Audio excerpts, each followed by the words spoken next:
اللہ تعالیٰ نے اسے اپنے پاس بلا لیا. وبا میں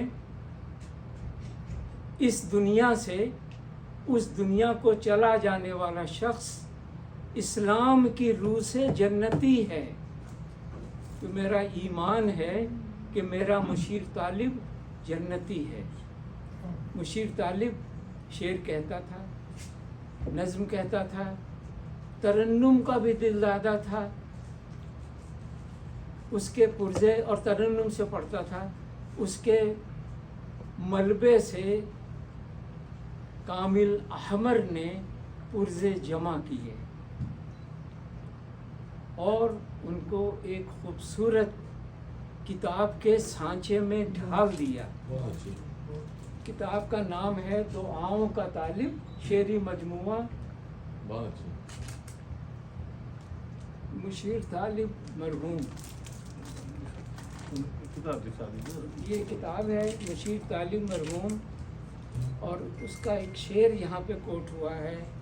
آپ بھی دعا کیجئے کہ رب العزت ہم سب کی دعا قبول کرے اور اس کو اپنی امان میں رکھے. عمر کے دامن میں اب کچھ بھی نہیں، عمر کے دامن میں اب کچھ بھی نہیں، قبر میں اب ہم اتارے جائیں گے.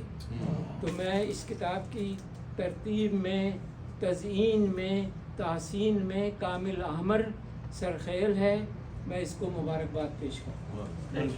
مجھے یہ کہنا ضروری لگتا ہے کہ اس کتاب کی تیاری میں جن لوگوں کا ساتھ آ رہا ہوں گا، حماد کی طرف آ رہا ہوں. تو ان کا ساتھ دیا ہے حماد نے.